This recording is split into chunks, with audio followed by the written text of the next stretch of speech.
Sigaw nyo sa mundo!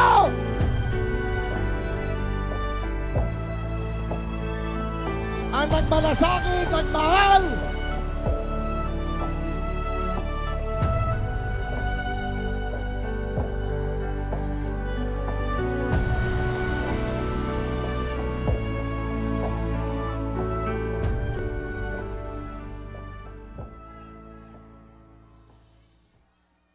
Kindly sit down. Relax lang po kayo. Medyo paus ang boses ko. At pasensyahan ninyo ako. Maraming nasa utak ko. Papunta ako dito kung anong sasabihin ko. Puno kanina ang kaalaman ko. Ang problema, nung sumayaw yung magkakaroon dito,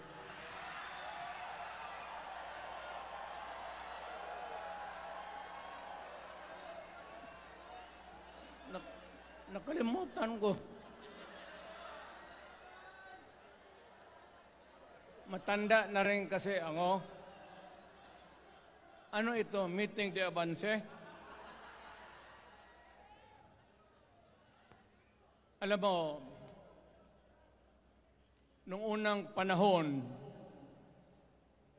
wala naman tayong kamuang-muang, wala naman tayong kalaban, wala namang nagagalit sa atin.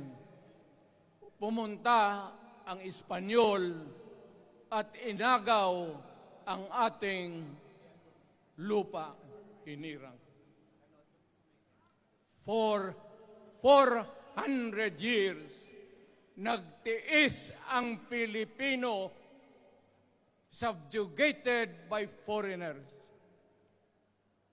Then, during the American and Spanish War, natalo ang Espanyol at napunta ang ating bayan sa Amerika. Anak ng grabe ang tiis ng Pilipino, yung mga lolo natin, kung gaano na lang sila pinahirapan.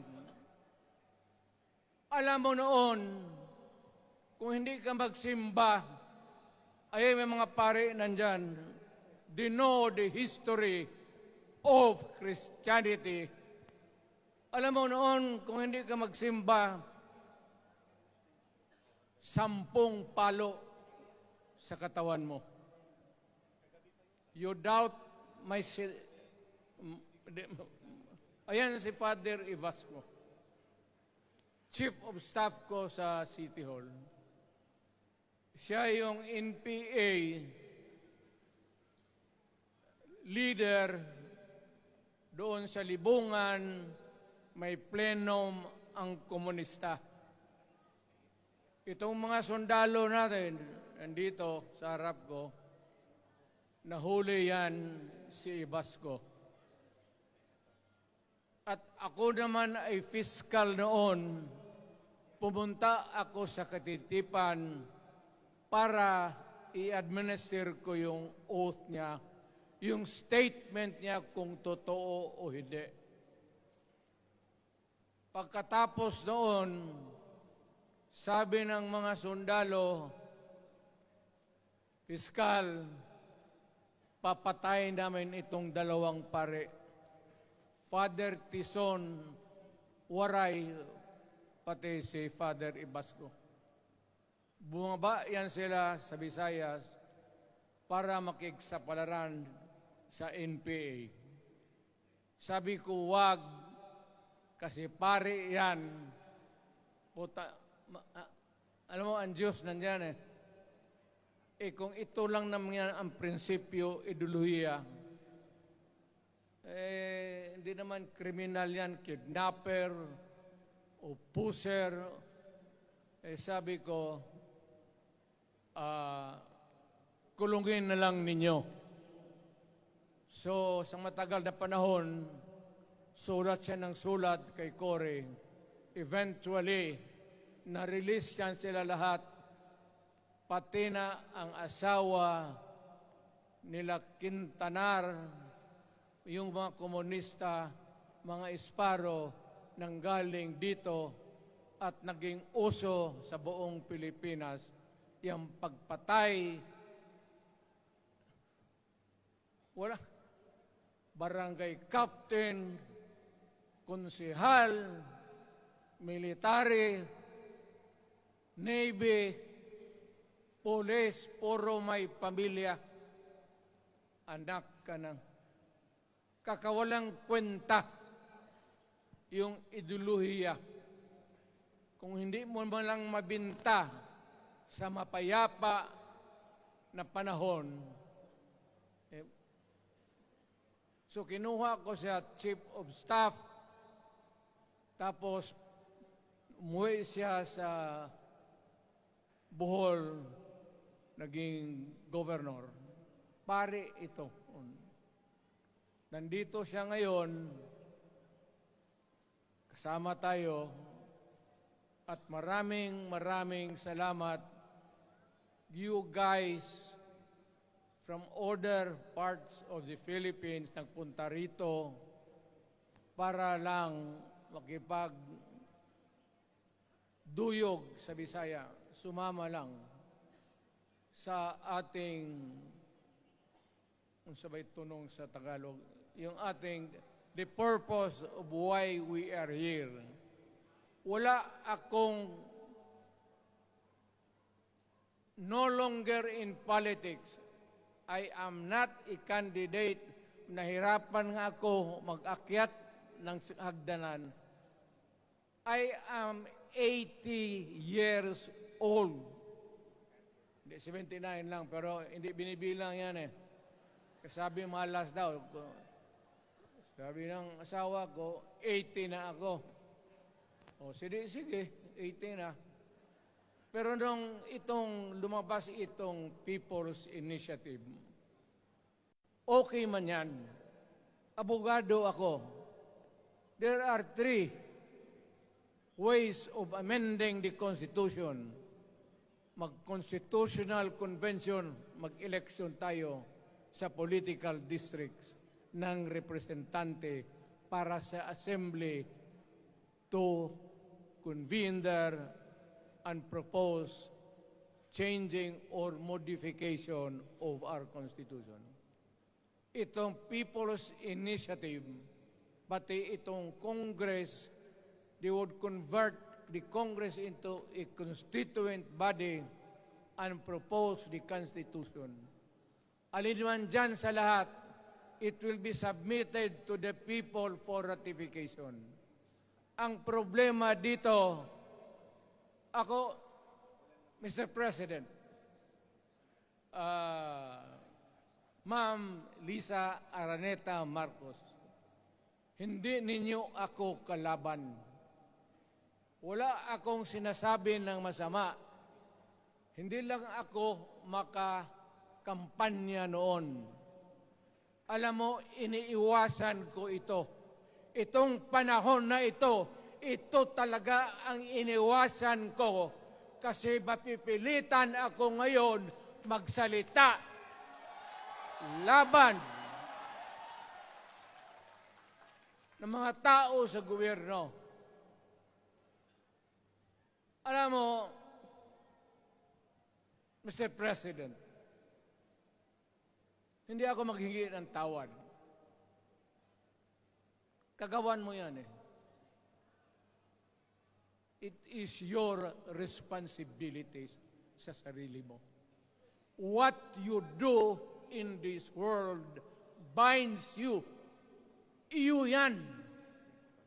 Huwag mong sisihin ang ibang tao kasi sarili mong utak at katawan yan.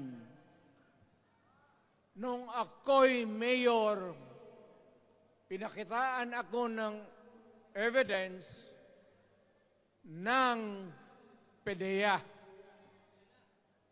Doon sa listahan, nandoon yung pangalan mo. Ayaw kong sabihin yan kasi magkaibigan tayo. Kung hindi magkaibigan, magkakilala. Ikaw pumapasok kayo ng alanganin. Mr. President, baka susunod ka sa dinaanan ng tatay mo. Diyan ako takot. Ayaw ko mangyari sa iyo yan. Pabor lang, ako namang nagmamakaawa kasi it will divide the nation at madugo itong panahon na ito. Alam mo, Mr. President, sabihin ko maya sa tao kung ano ka. Noong unang panahon, hindi tayo puro Bisaya, nagkita-kita doon sa Luzon. There was a community of Filipinos. Galing Visayas, galing Ilonggo, galing Waray, galing Mindanao, galing Hulo, galing Lanao, Cebu, Samar, at Taas, Pampanga, Apare, nagkita-kita yung mga minono natin. Kasi hinawakan tayo ng Espanyol, pati Amerikano. Nung dumating ang panahon na tayo'y nagkaharap na, sabi ng mga lolo natin, ano ang gawain natin sa bayan natin? Pwede ba tayong magbarangay-barangay lang o magkaisa tayo? Di na bale, iba-iba ang salita natin. It was agreed by the Filipinos then of all walks of life, Ma-Ilocano, Ma-Cebuano, mga taga Mindanao, they agreed to form a constitution. Alam mo, yung constitution parang bahayan sa tao. May poste. Sabi natin, maggawa tayo ng magandang opisina where we can meet and talk about the destiny of this country. Doon, they agreed na yung malaking bahay, may poste, mga malaking poste, at may mga muebles at kwarto, living rooms and all. Ang usapan na from time to time, lumalaki na ang bayan at magdagdag tayo ng mga opisina sa mga opisyal. Maganda yun. Bahay yun. Mga sahig, nandyan lahat. The mesa, desks, chairs, and everything. Wala tayong pinag-usapan na sirain yung bahay na yun. It was intended for posterity at inabot sa atin yung konstitusyon na yan. Although it was amended and modified, but it is still the fundamental law since 1935 hanggang ngayon. At what keeps in Ilocano, Bisaya, Waray, Moro, bakit tayo nagkaisa? Magkaiba ang salita natin, ang pagkain, iba, ugali, iba. Bakit tayo andito ngayon? Dahil sa isang bahay. Yung bahay na yan, yung papel, the Constitution. Ngayon, ang Constitution is supposed to be a permanent thing. Ang batas na binigay ng Constitution, so Congress, lawmakers, they can make laws every day, modify, change it if they want every week. Okay lang yan. Huwag ninyong pakialaman ang konstitusyon kasi yun ang bahay opisyal ng Pilipino. Anak ka ng, bakit pumasok sa utak ninyo yung People's Initiative? Anong nakain ninyo? There's nothing wrong with the Constitution right now. The environment in the Philippines seems to be positive, okay. Wala namang problema. Araw-araw, nakikita tayo. Punta Maynila, marami akong kaibigan, mga brad ko, mga classmate ko. Okay ang buhay natin. But suddenly, nandito yung People's Initiative. Alam mo, sa umpisa pa lang, nagdududa na ako. Bakit? People's Initiative manggaling sa tao. Dapat yan galing sa mga purok at doon sa barangay at doon sa DILG, ipasa nila sa syudad, sa probinsya at sa national office. Dito mga congressman,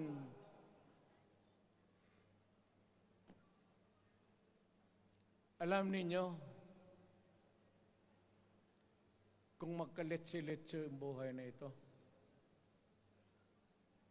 sabihin ko sa military, sirahan ninyo yung Congress. Magastos, nagbabayad tayo, nag-usik-usik sa kwarta. Sige pamayad para People's Initiative. So, what is the motivation? Galing ba sa puso ng tao yung pinipirma niya? Hindi yung pirma niya yung petition para ito, kaming nagsipirma dito, pumayag na merong pagkaiba ngayon sa Constitution. Pirma lang, pati pera. Anong klase yung putang inang yun? Ganon na lang ang tingin ninyo sa Pilipino. Pagka ganon, maghiwalay-hiwalay na tayo. Kayong taga Luzon, pumunta na yan sa Mindanao, mag-declare na lang tayo ng independence separate. Bakit? Binababoy ninyo ang bayan natin. Ako naging presidente. Ako naging mayor. Ako naging congressman. Ang sinasabi ko sa inyo, putang ina.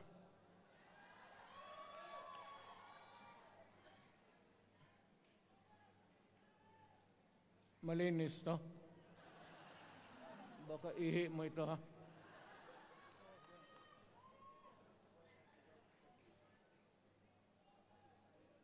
Kakaubos talaga ng laway itong...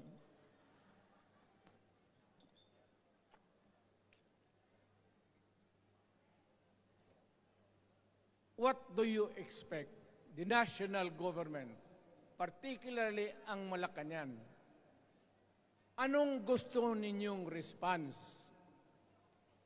Niwala kayong mga seminar na ganon. You never educated the Filipino people. You want the Filipino to remain ignorant para you can do what you want with the country. Yan ang totoo. Kasi ginagago ninyo para walang alam ang taong bayan. Well, kaming nakapag-aral at may alam kundi, hindi katanggap-tanggap yung ginagawa ninyo. Sa umpisa pa lang, binibili na ninyo yung signature ng Pilipino. Yun ba ang People's Initiative? You know, national, provincial, city, munisipyo, then di barangay. Yan ang echelons ng power sa gobyerno. Hindi naman ninyo gigamit ang barangay at binigyan mo ng 20 milyones isa't isa sa kanilang mga congressman. At binibili ang Pilipino. Alam ninyo kung ano yan? Kaluluwa ang ninyo ang binibili ng taong bayan. Hindi ako mapayag ng ganon. Nakapag-aral ako, hindi naman ako ignorante. Bakit ka mag-people's change? Ang problema ninyo, ganito. Hindi pa, pauna. Ang malas ng Pilipinas, every president, almost all, pag naupo na dyan sa Malacanang, walang ginagawa kung mag-isip ang mga putang ina kung paano pahabain ang termino nila. That's the problem. Bakit ganon kayo?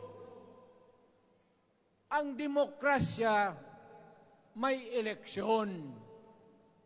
Para naman, tignan ninyo, Presidente Osmeña Bisaya. Ang napaalaala ko pa, Garcia Bisaya. Then Magsaysay Ilocano. Then si Quirino Ilocano. Ganon dapat. Ang election is a cleansing process. Gumagalaw yan. Huwag mong pigilan. Ngayon, kung ikaw nandyan, naupo ka, you stop the process of governance, hintuin mo, kasi pahabain mo ang termino, gusto mo. Sabi ko nga sa iyo, Mr. President, kaibigan kita, Bingbong. Pag pinilit mo ito, lalabas ka ng Malacanang, kagaya noong panahon na pinalayas kayo.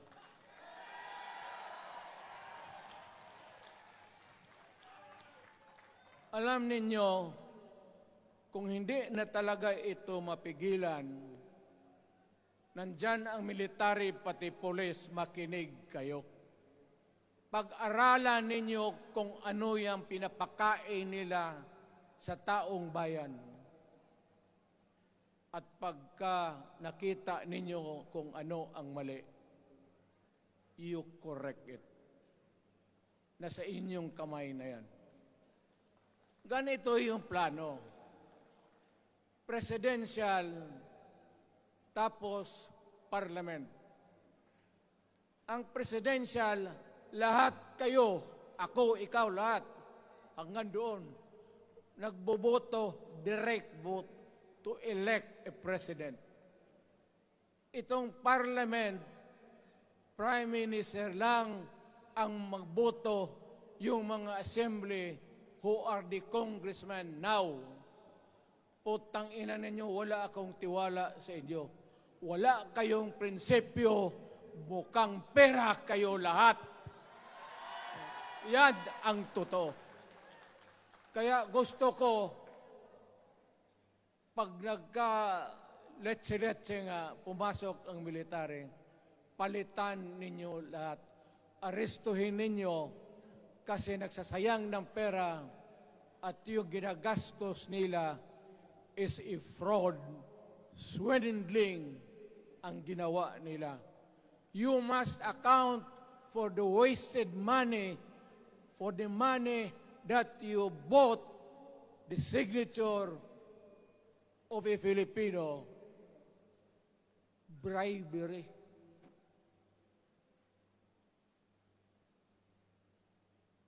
Magdasal lang kayo. If by the grace of God, mabalik ako,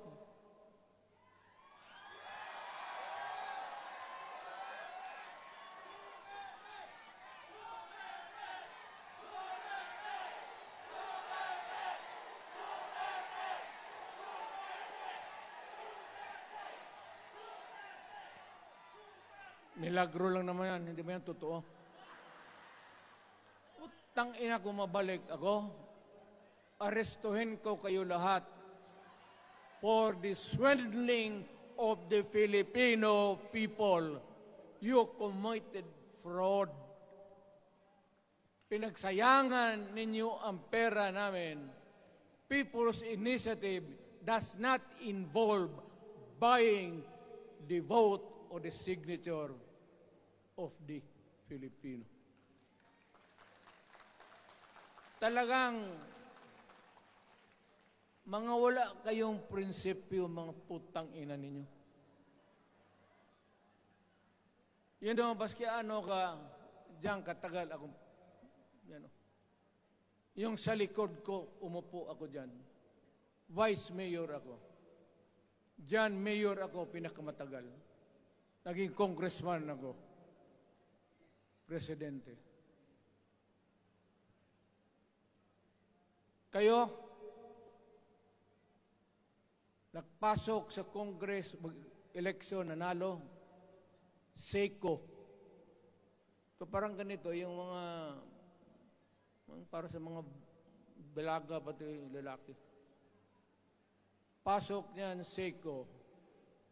Paglabas niyan, pagkatapos, Rolex na.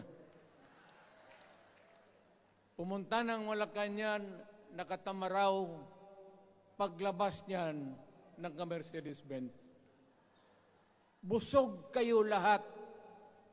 Tingnan ninyo yung mga bahay noon ng mga congressman at tingnan ninyo ngayon kung ano kayaman sila, lalo na yung mga bahay nila sa Maynila.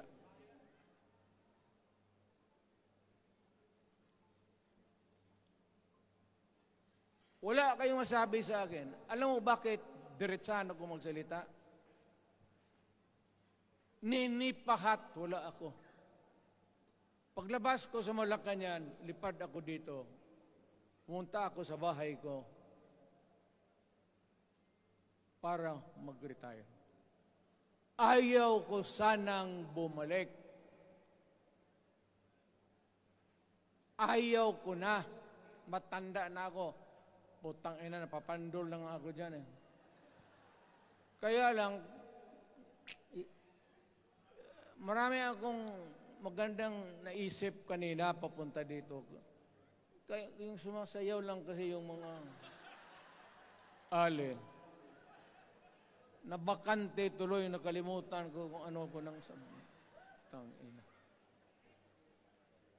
Huwag kayong magpaloko. Alam mo, Parliament, ang ambisyon niyan, karamihan, galing kay Lisa Marcos, pati kay Romualdez. Bongbong bangag yan.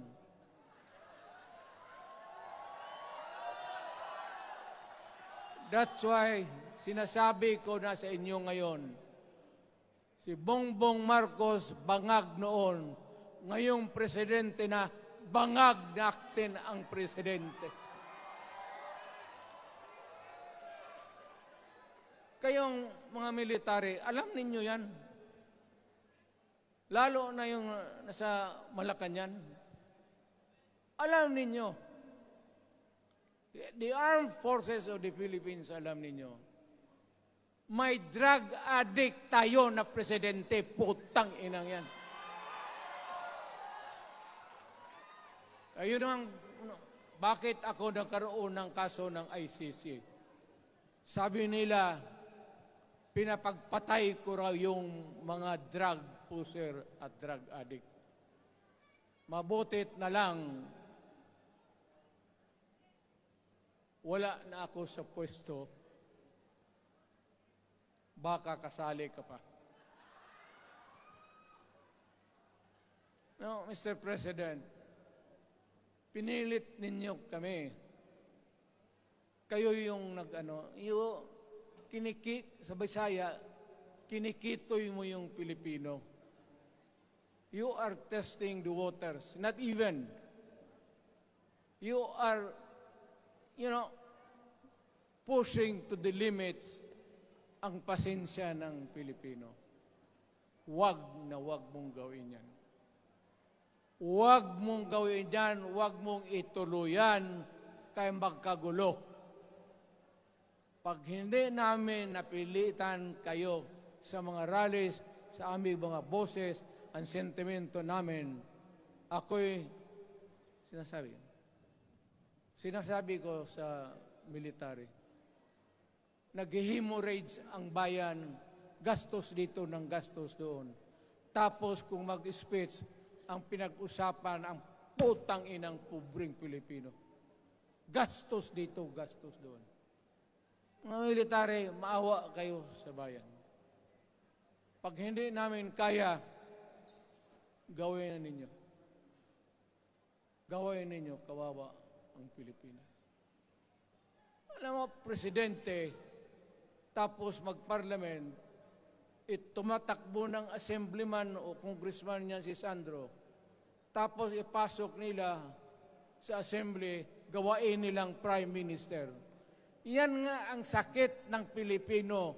You want to perpetuate yourself in power at the expense ng buhay ng bayan.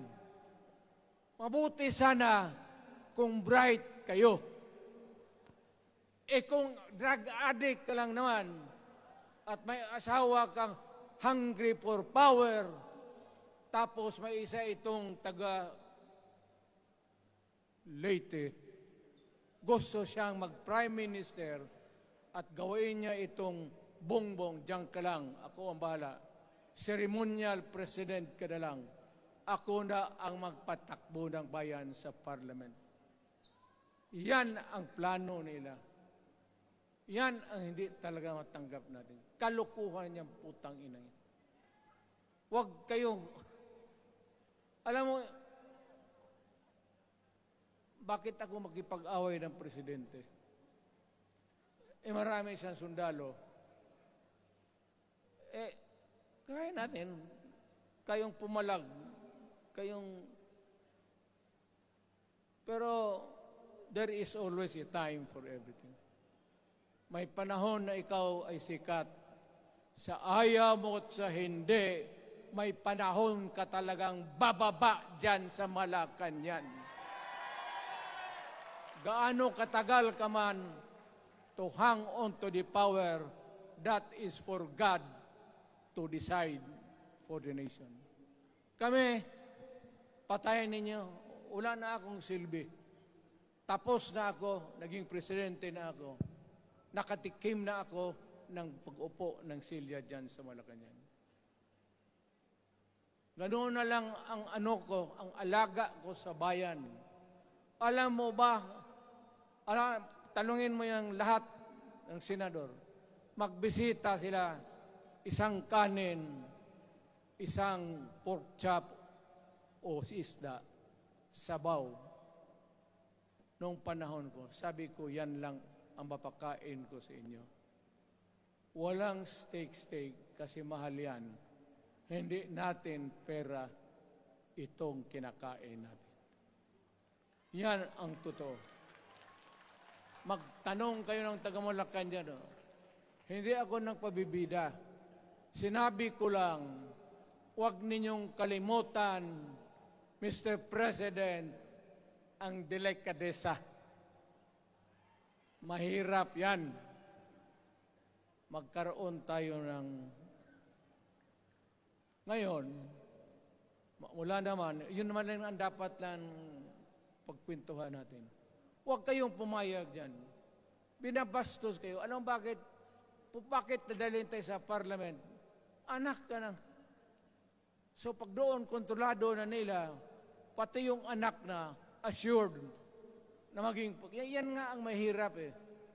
Lahat na maging presidente, ang pamilya nila, walang inisip kung hindi paano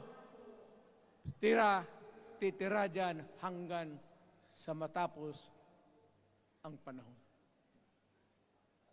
May I remind you, itong election, papalit-palit ito. Para sa lahat, mayroong Ilocano, may Bicolano, may Bisaya, Hindi mo pwedeng suluhin yan. The election is a cleansing process. It does not, it's never the intention of the whoever wrote the Constitution na ikaw, isang Pilipino, taga-Paway, taga-Batangas, taga-Davao, ikaw, Rodrigo Duterte, nandiyan ka na, huwag ka nang umalis. It was not the intention of the lawmakers. Demokrasya tayo, Mr. President. Huwag mong kalimutan na isang term ka lang pagkatapos bababa ka na. Pag ayaw mong bumaba, utang ina magkagulo ang bayan, sabihin ko sa inyo. Ngayon, nakikinig kayong mga military. Gusto niyong iwasan ang dugo?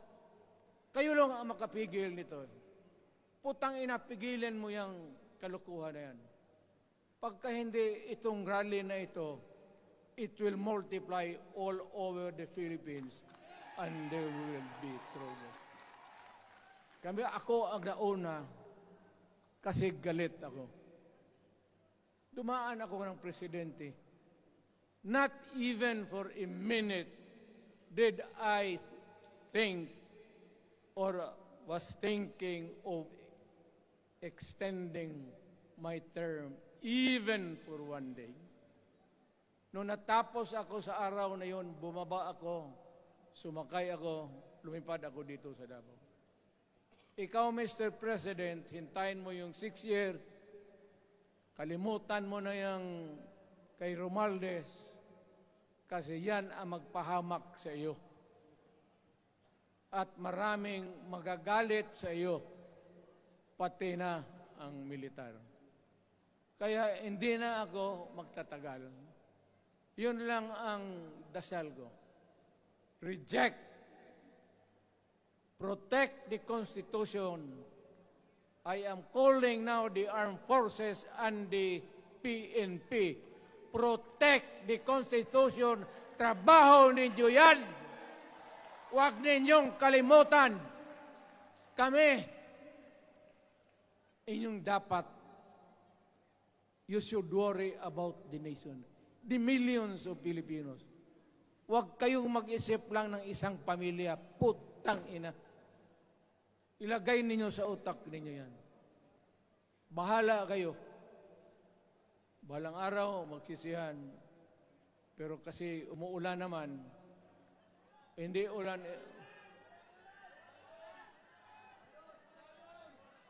Hindi, shower lang yan doon sa Malacanang, ginagawa nila, pasirit doon.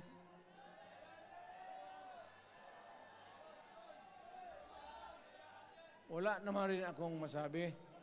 Kasi hindi man ito eleksyon. Nakafocus lang ako sa People's Initiative and the way that they are handling the process of the People's Initiative. Ang nangyayari ngayon, hindi yan People's Initiative, kung hindi buying the people for their signatures. Pag-umpisa pa lang, bayaran na. At maniwala ka ng konstitusyon, lalabas yan maganda, kung pira-pirahin lang tayo. Balang araw, wala na ako sa buhay. Maybe 10 years, 5 years from now. You might want to change some provision. Yung sabi nila, the usual excuse is economic provisions lang ang aming pakialaman. Putang ina, huwag kayong maniwala dyan sa mga yawa na yan. Puro kasing sinungaling ang mga ulol. Alam mo, pag nagtawag ka ng Constitutional Convention through People's Initiative or when you open the Constitution, hindi mo pwedeng limitahan ang powers na yan. It's unlimited. Kung ano ang gawain nila at kung ano ang utos ng may pera, kung bayaran sila, ipagbili talaga tayo.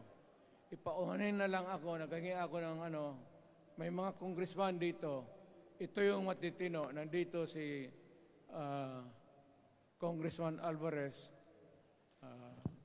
Pumunta talaga siya. Hindi man kasi niya ako hinayaya. Kapupunta sana ako ng Tagum. Para lang Ako galit talaga. Bakit po putang ina? Siga. Bakit? Bisaya pa makumutan ko na imong naong. Magharap ka sa akin, ganoon ko yung mukha mo. Bakit? Bakit bigyan mong problema ang Pilipino?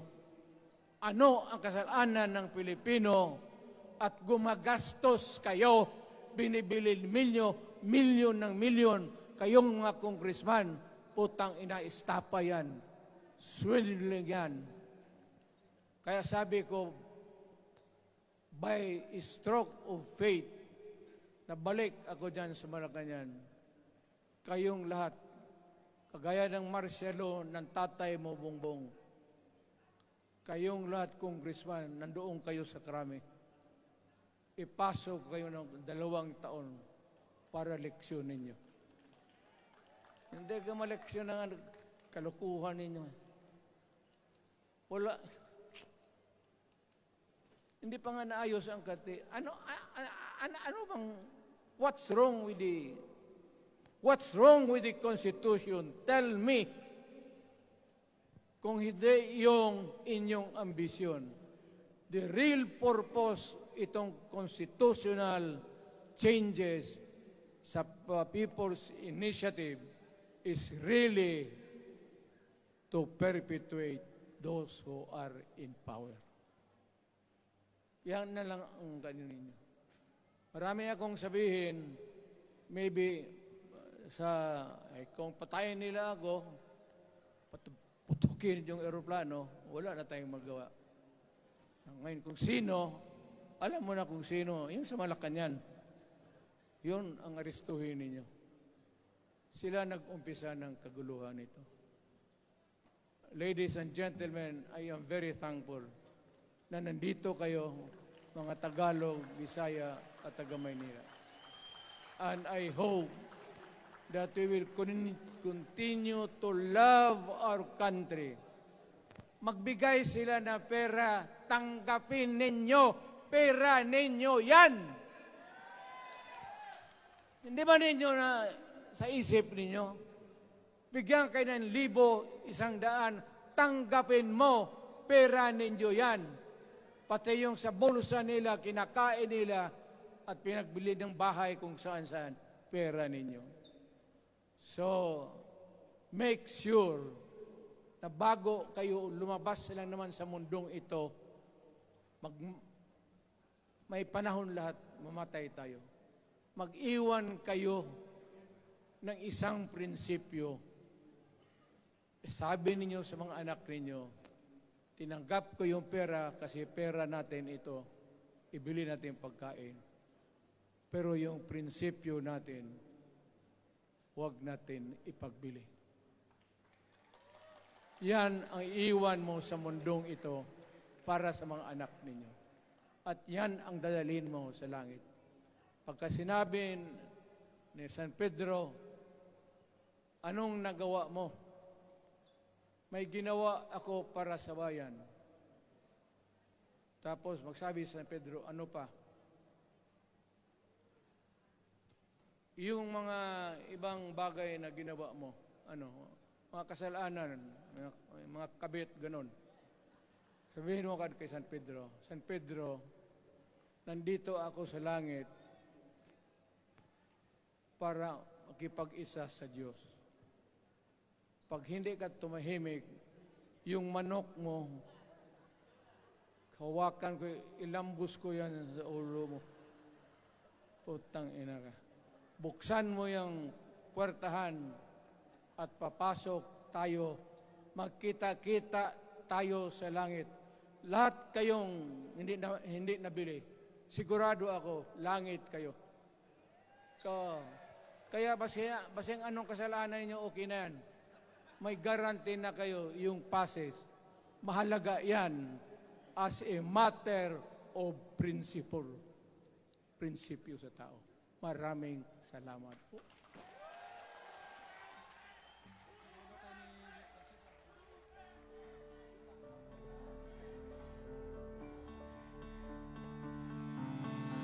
Gintud pilak Mga kababayan, ang mahal nating Pangulo, Rodrigo Roa Duterte! tatalian gamit ang matatamis na salita.